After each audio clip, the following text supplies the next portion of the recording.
नमस्कार, मैं हूं अनिलेश कुमार। आप देख रहे हैं पुरवैया डीएनए। कटिहार से खबर आई कि 3 जगहों पर डायन बताकर महिलाओं के साथ अपमानजनक व्यवहार हुआ। हालांकि आम आदमी के सम्मान की बात तो वैसे भी नहीं होती है, फिर भी जिन महापुरुषों ने इस कार्य को अंजाम दिया है उनको नमन। आप सही हैं। अपने पुरुष होने का परिचय देने के लिए एक महिला के साथ आप कर भी क्या सकते थे। वो महिला जो दलित के घर पैदा हुई और एक अदद घर के लिए भी आज तरस रही होगी, वो कुछ अलग तो होगी ही। वो महिला जो सरकारी योजनाओं का लाभ नहीं मिलने के बाद भी जिंदा है, वो जरूर कोई जादू टोना ही जानती होगी, वरना जिंदा कैसे है। वो महिलाएं सचमुच तंत्र विद्या ही जानती होंगी, क्योंकि कड़ी धूप में सरकारी राशन लेने के लिए घंटों तक लाइन में खड़े रहने और फिर बिना अनाज वापस लिए लौटने के बाद भी उन्हें अगर वादों पर भरोसा हो जाता है तो ये कोई साधारण काम है नहीं। आपका शक बिल्कुल सही है। वो महिला जो अपने पति का जीवन नहीं बचा सकी और फिर पूरी जिंदगी अकेले गरीबी में काटने के लिए तैयार है, वो जरूर कोई माया जानती होगी। ये भी सुना है कि आप जिन लोगों ने महिलाओं को निर्वस्त्र घुमाया वो दबंग कहलाते हैं। आश्चर्य है कि वो महिलाएं जो आपके हिसाब से जादू टोना जानती हैं, वो आपकी दबंगई का मुकाबला नहीं कर पाई। खैर कोई बात नहीं है, आपने कटिहार का नाम रोशन किया, इसलिए आपको आज धन्यवाद। कटिहार के बारे में जो पढ़ते हुए आज पता चला वो आपको बताना चाहेंगे। कहते हैं कि भगवान कृष्ण भी कटिहार आए थे, पर उस जमाने में भी कोई उन्हें जादू टोना वहां पर दिखा नहीं था। पर आप क्योंकि सर्वगुणी और ज्ञानी हैं, इसलिए आपकी बात अलग है। ये भी पढ़ रहा था कि इसी कटिहार ने बख्तियार खिलजी का आक्रमण भी देखा और अंग्रेजी हुकूमत के दौरान विद्रोह की चिंगारी जिन जगहों पर सबसे पहले उठी थी उसमें कटिहार भी था। यानी कटिहार से लोगों ने अंग्रेजों को खदेड़ दिया। आज आप गरीब महिलाओं को खदेड़ रहे हैं। आपने सही किया, इतिहास में आपका नाम दर्ज होगा। रहा सवाल आज के डीएनए का, तो हमेशा की तरह कुछ खबरें हैं जिनकी बातें होंगी, पर आपके विषय में ज्यादा बातें नहीं होंगी, क्योंकि हम आपको चर्चा के लायक नहीं समझते। डीएनए की शुरुआत बिहार की राजनीति से। लोग बदल रहे हैं तो नेता भी बदल रहे हैं और चुनाव लड़ने के तरीके भी बदल रहे हैं। अब हर दल बेहतर तैयारी के साथ मैदान में उतरना चाहता है। सही भी है। जब सब एक ही नारे के साथ मैदान में उतरेंगे तो अलग पहचान कैसे बनेगी। पहचान किसी जद्दोजहद में जीतन राम मांझी अलग रास्ते पर निकल चुके हैं। उन्होंने आज एक प्रेस कॉन्फ्रेंस की और कई मुद्दों पर बोलते नजर आए। तो आज हम सबसे पहले जीतन राम मांझी के बयानों का डीएनए टेस्ट करेंगे। पहले बात स्ट्रैटेजी यानी रणनीति की, जिसके आधार पर मांझी मैदान में उतरना चाहते हैं। मांझी किस तरह से जनता से संपर्क बनाएंगे और क्या उनकी रणनीति रही है, क्या बयान दिया उन्होंने, वो सुनिए। हम लोग जिला का भी संगठन तैयार कर लेंगे और जिला का संगठन जैसे ही तैयार होता है हम विधानसभा वाइज भी सूची बनावेंगे। उसके लिए भी लोगों को जिम्मेवारी देंगे कि वे लोग वहां जा कर के ये तय करेंगे कि कौन कौन साथी वहां हमारे हैं जो हम लोगों के साथ मुस्तैद हैं। इवन ये भी हम करेंगे, उनको दायित्व देंगे कि वो नाम की अनुशंसा करेंगे कि सभी विधानसभा क्षेत्रों में हम चुनाव जब लड़ेंगे तो चुनाव में कौन कौन हमारे वाइबल नाम हो सकते हैं। 3 नाम उनसे हम मांगेंगे। जीतन राम मांझी के बयान से साफ है कि वो कोई ऐसी भूल नहीं करना चाहते जो आमतौर पर नई पार्टियां करती। सबसे अहम बात यह है कि मांझी एक टीम के जरिए लोगों तक पहुंचना चाहते हैं और संवाद कायम करना चाहते हैं। यानी जिस फॉर्मूले को बीजेपी ने अपनाया और जिस तरह से अरविंद केजरीवाल दिल्ली में लोगों से बात करते नजर आए, मांझी ठीक उसी रास्ते पर चलना चाहते हैं। अगर दिल्ली विधानसभा चुनाव को याद करें तो जहां बीजेपी और कांग्रेस चुनाव नजदीक आने के बाद बड़े नेताओं की रैली करती नजर आई, वहीं Kejriwal door to door campaign में लगे थे, दरवाजे दरवाजे लोगों से मिल रहे थे। और लोकसभा चुनाव में जिस तरह बीजेपी बूथ स्तर पर काम करती नजर आई थी, मांझी ठीक उसी रास्ते पर हैं। यानी कुल मिलाकर जीतन राम मांझी रणनीतिक तौर पर पूरी तैयारी कर मैदान में आना चाह रहे हैं। आगे बढ़ते हैं। जीतन राम मांझी क्योंकि नीतीश कुमार की पार्टी से ही निकले हैं, इसलिए विचारधारा के स्तर पर समानता दिखती भी है। यानी दोनों का मुद्दा एक ही है, गरीबों का विकास। पर अब जब लालू और नीतीश कुमार साथ हैं तो सामाजिक न्याय के नारे को दोनों नेता मिलकर बुलंद कर रहे हैं। पर आज देखिए, जीतन राम मांझी ने सामाजिक न्याय के उसी नारे को चुनौती दी और चुनौती देते हुए क्या कहा, बयान बहुत दिलचस्प है, सुनाएंगे। नीतीश कुमार जी को हम सामाजिक न्याय का सबसे बड़ा अवरोध मानते हैं, रोड़ा मानते हैं। वो आप क्या उसको कह सकते हैं, खूंखार भावना है और ऊपर से सामाजिक न्याय का चादर ओढ़े हुए हैं। इस चीज़ को हम नहीं, हमारे दल के लोग जो हिंदुस्तानी अवाम मोर्चा के लोग हैं वो समझ तो गए ही हैं। बिहार के जितने भी गरीब हैं, चाहे स्वर्ण वर्ग का हो, चाहे पिछड़े वर्ग का हो, चाहे मुसलमान वर्ग का हो, चाहे अनुसूचित जाति का लोग, सब कोई समझ गए हैं कि वो बोलते कुछ हैं लेकिन करते कुछ हैं। तो इसीलिए हमारा नंबर 1 दुश्मन हमारे नीतीश कुमार जी हैं। आरजेडी और जेडीयू मिलाकर जिस 42% वोट को अपने साथ मानकर चल रहे हैं या उससे ज्यादा वोट को अपने साथ मानकर चल रहे हैं, उससे पहली बार विकल्प का रास्ता जीतन राम मांझी साहब दिखा रहे हैं। हालांकि रामविलास पासवान भी दलितों के नेता के रूप में उभरे, पर रामविलास पासवान केंद्र की राजनीति में ज्यादा व्यस्त रहे हैं और 1989 से ही दिल्ली में सरकार में शामिल रहने का उनका इतिहास रहा। यानी बिहार की राजनीति में जीतन राम मांझी उम्मीद के पैमाने पर नए हैं और केंद्र की राजनीति का ना तो उन्होंने कोई संकेत दिया है और ना ही देश में चुनाव होने हैं। इसलिए जीतन राम मांझी पिछड़ों से अब अपील करते हैं तो निश्चिंत होकर करते हैं। तो सवाल यह है कि जिस पिछड़े के नाम पर पिछले 25 साल तक बिहार की राजनीति होती रही, वो मांझी के साथ क्या एकदम खड़ा हो जाएगा? या क्योंकि मांझी का इतिहास नीतीश और लालू के इतिहास से टकरा नहीं सकता है, तो क्या लालू और नीतीश कोई फर्क नहीं पड़ेगा उन्हें? ऐसा लगता नहीं है, क्योंकि नीतीश कुमार और लालू प्रसाद भी अच्छी तरह जानते हैं कि बिहार की राजनीति दलितों के इर्द गिर्द घूमती है। आगे बढ़ते हैं। जीतन राम मांझी अकेले कितना पावरफुल साबित होंगे, ये सवाल खुद जीतन राम मांझी के जहन में भी होगा। गठबंधन का दौर है बिहार में भी। देखिए तो कांग्रेस से लेकर बीजेपी तक और लालू नीतीश एक दूसरे का हाथ थामे आगे बढ़ने की कोशिश में है। तो सवाल यही था जीतन राम मांझी से कि क्या वो बीजेपी के साथ जा सकते हैं या कोई और भी चर्चा हो रही है या फिर चर्चा हो ही नहीं रही। जवाब क्या दिया सुनाएंगे आप। बीजेपी आपके संपर्क में है या आप बीजेपी के संपर्क में? अब कौन क्या है वो आप बता सकते हैं, हम तो नहीं कुछ बता सकते हैं। हमारे साथ अगर ऐसी कोई बात होगी तो बताएंगे आपसे। जीतन राम मांझी साहब विश्वास से भरे नजर आए, खुलकर बोलते नजर आए कि उनकी बात बीजेपी से नहीं हो रही। ज्यादा दिन नहीं हुए विश्वास मत हासिल करने से पहले जीतन राम मांझी बीजेपी का धन्यवाद करना किसी भी प्रेस कॉन्फ्रेंस में नहीं भूल रहे थे और अभी ऐसी किसी भी संभावना से इनकार भी कर रहे हैं। तो क्या ये मान लिया जाए कि फिलहाल जीतन राम मांझी ऐसा संकेत देकर किसी मुश्किल में नहीं पड़ना चाहते, क्योंकि उनके कार्यकर्ताओं के बीच एक संदेश जाएगा कि वो बीजेपी पर निर्भर हैं। दूसरा सवाल यह है कि क्या जीतन राम मांझी खुद अभी वक्त लेना चाहते हैं ताकि साथ जाने की स्थिति में सीट बंटवारे पर समस्या ना हो। तीसरी बात यह कि क्या बीजेपी ने अपनी तरफ से जीतन राम मांझी को ऐसे कोई संकेत ही नहीं दिए जिससे जीतन राम मांझी कोई बयान विश्वास के साथ दे सके। यानी कुल मिलाकर बीजेपी के साथ जाने या नहीं जाने की बात अभी कई मुद्दों पर उलझी हुई है। इसलिए शायद जीतन राम मांझी खुलकर किसी भी गठबंधन के मसले पर या सवाल पर बोल नहीं रहे। आगे बढ़ते हैं। मांझी साहब पूरे बिहार में हाथ आजमाने की आज घोषणा करते नजर आए। जो शुरुआत हुई वो जेडीयू के बागियों के साथ हुई थी, याद कीजिए, और आज भी जो मांझी के साथ हैं वो जीतन राम मांझी के साथ होने से ज्यादा नीतीश कुमार के खिलाफ दिखते हैं। मांझी अच्छी तरह जानते हैं कि उन्हें ऐसे प्यादों की आवश्यकता रहेगी जो नीतीश और लालू से नाराज हैं। इसलिए एक और अहम बयान आया, जिन्होंने मांझी का साथ नहीं दिया विश्वास मत के दौरान, जीतन राम मांझी उनसे सहानुभूति जताते दिखे। बयान सुनिए। नीतीश कुमार जी ने साम दाम और दंड विभेद करके पार्टी में टिकट नहीं देंगे।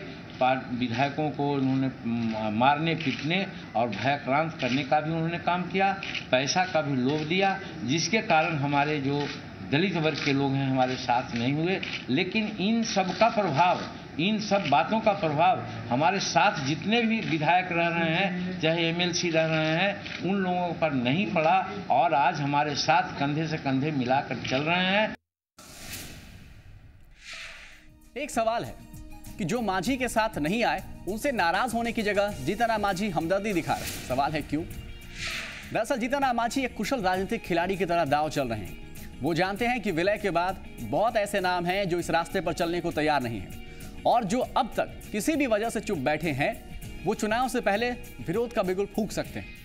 ये आप ही जानते हैं कि लालू ये कह चुके हैं कि जब विलय के बाद दोनों दलों को मिलाकर टिकट देने की बारी आएगी तो टिकट किसी एक को ही दी जाएगी। ऐसे में जीतन राम मांझी इस असंतोष का फायदा उठाना चाहते हैं। इसलिए आज भी वो शिकायत नहीं कर रहे हैं, बल्कि संकेत दे रहे हैं कि रास्ता अभी बंद नहीं हुआ है, यानी चुनाव को लेकर यह भी बयान।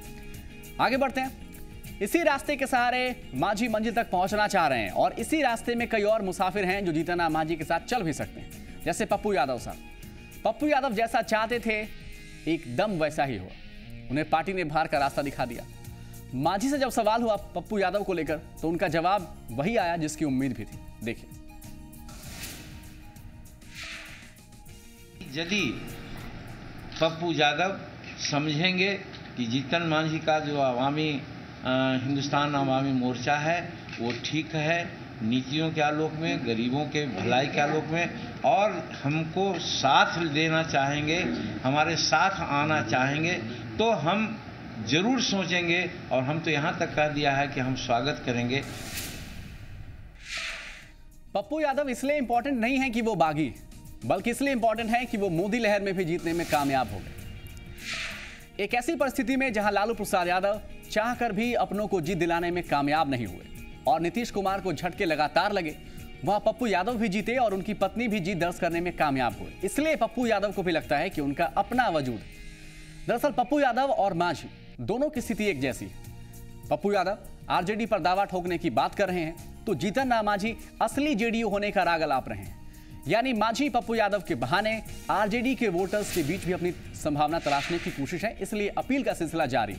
तो कुल मिलाकर जीतन राम मांझी ने जो आज बयान दिया, वो हर मोर्चे पर तैयारी के साथ चुनाव लड़ना चाहते हैं, पर कोई भी तैयारी जनता को कितना विश्वसनीय लगेगी ये कोई नहीं बता सकता। एक बहुत ही छोटा सा विराम, आगे झारखंड की खबर।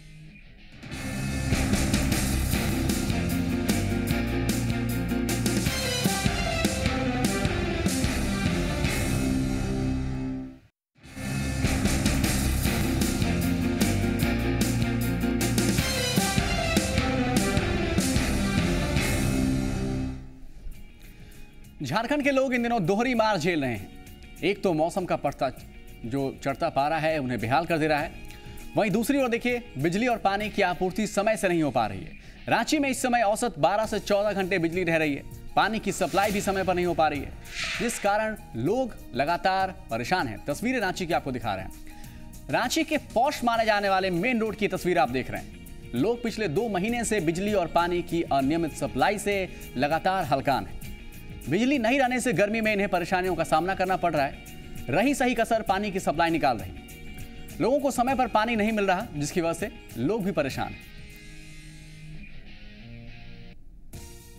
मेन रोड तालटोली से हम लोग हैं। हम लोग यहाँ पर पानी के लिए तराई हो रहे हैं। गर्मी का सीजन है, पानी नहीं आता। रात में 2 बजे और 3 बजे पानी आता है, वो भी वीआईपी लोग को पानी सप्लाई होता है। पास में जितना होटलें हैं वहाँ सप्लाई होता है, घर में पानी बिल्कुल नहीं है।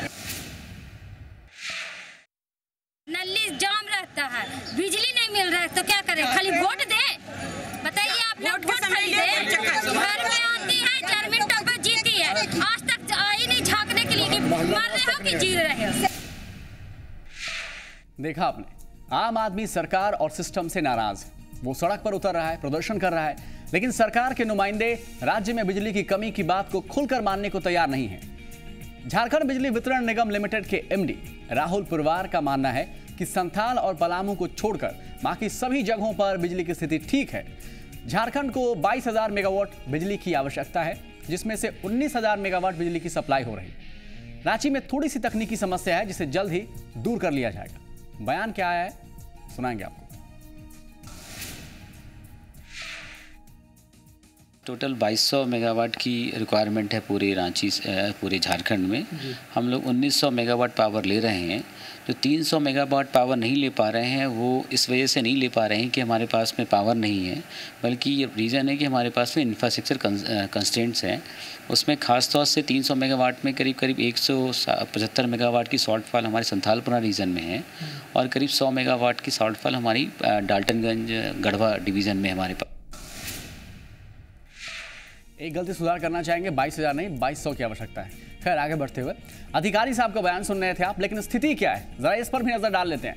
रांची शहर में गुरुवार को आधे से अधिक क्षेत्रों में बिजली की समस्या से लोग जूझते नजर आए। हटिया ग्रिड से आपूर्ति वाले सभी क्षेत्रों में 12 से 14 घंटे बिजली कटी रही। शहर के दूसरे क्षेत्रों में भी 5 से 6 घंटे पावर कट से लोगों को परेशानी का सामना करना पड़ा। ये सब चीजें हैं जो आपने झेली हैं, बस एक रिमाइंडर ताकि अधिकारी को पता चले कि हुआ क्या है। बिजली संकट के कारण वाटर सप्लाई व्यवस्था प्रभावित हो रही है। घरों के बोरिंग से भी पानी टंकी तक नहीं भर पा रहा। समस्या लगातार लोगों के सामने है और सबसे अहम बात ये, हम पहले राजधानी रांची की बात करेंगे, क्योंकि अगर आप राजधानी की तस्वीर देखेंगे तो फिर आप आसानी से अंदाजा लगा सकते हैं कि राज्य में दूसरे जगहों की स्थिति क्या हो सकती है, उसका अनुमान आप लगा सकते हैं।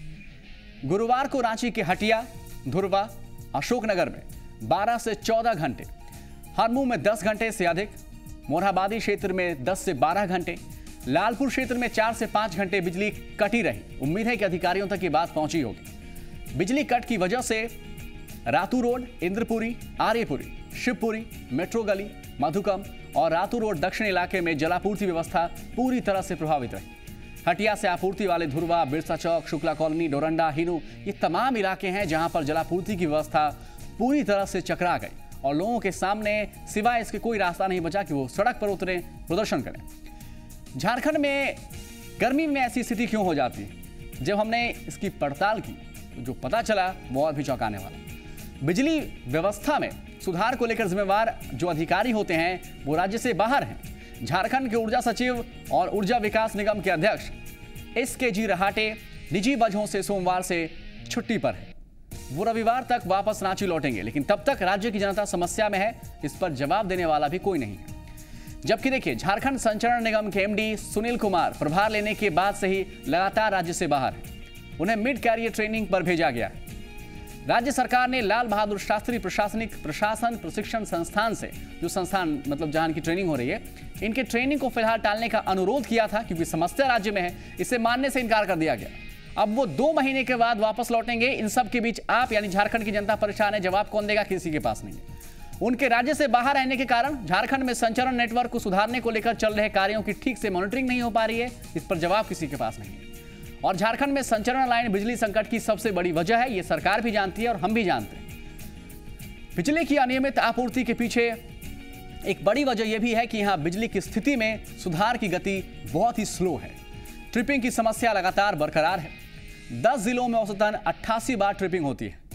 राज्य बनने के बाद अब तक किसी भी जिले में जीरो पावर कट की स्थिति आई नहीं। किसी भी जिले में 20 घंटे से अधिक बिजली अभी तक नहीं मिली। 9 जिलों में 8 से 12 घंटे बिजली नहीं रहती है। संथाल परगना और पलामू प्रमंडल में औसतन सिर्फ 12 घंटे ही बिजली रहती है। तो झारखंड में बिजली की स्थिति ऐसी तब है जब राज्य यानी अलग राज्य गठन के बाद बिजली रिफॉर्म के नाम पर देखिए 10,000 करोड़ रुपए खर्च हो गए। इससे ज्यादा पैसे खर्च हो चुके हैं, पर समस्या का समाधान अभी नहीं हो पा रहा। उसके बाद भी राज्य के 40% ग्रामीण और 5% शहरी आबादी बिजली से वंचित है। यहाँ दर्जनों कल कारखाने बिजली के कारण सालों से बंद पड़े हैं। झारखंड का ट्रांसमिशन नेटवर्किंग सिस्टम इतना खराब है कि पलामू और संथाल परगना में आज भी बिहार शरीफ से ट्रांसमिट कर बिजली लेने की आवश्यकता होती है। बिजली और पानी लोगों की बुनियादी आवश्यकता है। रघुवर सरकार को इस दिशा में गंभीरता से सोचना चाहिए और तय करना होगा कि लोगों को उनकी जरूरत के हिसाब से बिजली और पानी की आपूर्ति हो सके, वरना आज जो नजारा सड़क पर दिखा है वो अगले चुनाव में दिख सकता है। बहुत ही छोटा सा विराम, लौट रहे हैं।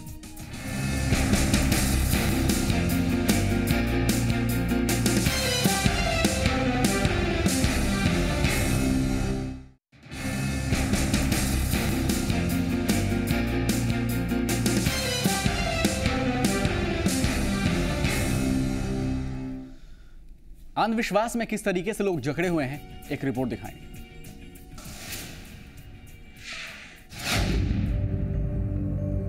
अंधविश्वास की हद, प्रताड़ना जारी है। इनका नाम है लक्ष्मी सरस्वती। उम्र 70 के पार। ये गांव वालों के जुल्मों सितम से परेशान हैं। इन्हें डायन बताकर लगातार प्रताड़ित किया जाता है। मैला पिलावे छे, सुनो मैला के पीते विष्णव दूधाधारी विष्णव कभी खैलो नहीं छे मांस मछली बेटा। जब माँ के पेट में रही है तने हमरा मछली मांस ने पचे माँ के से हमरा जात रहे बाबू रे। लक्ष्मी सरस्वती के बाद अब आप मिलिए सुनीला से, जो पोठिया थाना क्षेत्र के डूमर गांव में रहती है। गांव में मवेशी मरे या कोई बीमार पड़े, इनकी शामत आ जाती है। सारे बुरे कामों के लिए इन्हें जिम्मेवार बताकर पीटा जाता है। तो भाग डैन छे तो निकाल, तोरा यहाँ की छो साबुत कहने रहे छे, जल्दी निकाल, खाली कर घर। यहाँ हरदम बोलतो ना जाए मैं आग लगा देबो, नहीं तो जान मारी देबो। अब इनके बारे में भी आपको बता देते हैं। ये हैं चंद्रकेश्वर। गरीब हैं, कम पढ़े लिखे हैं, पूजा पाठ में लीन रहते हैं। ग्रामीण इन्हें तांत्रिक मानते हैं। गांव में कुछ भी बुरा हो, इनको जिम्मेवार ठहराकर प्रताड़ित किया जाता है। लोग बारंबार मारते रहते हैं। गांव के लोग मुझे कहते महिला घोर के तुम्हें और तुम्हारी वाइफ को पिला देंगे, गांव से निकाल देंगे तुम्हें।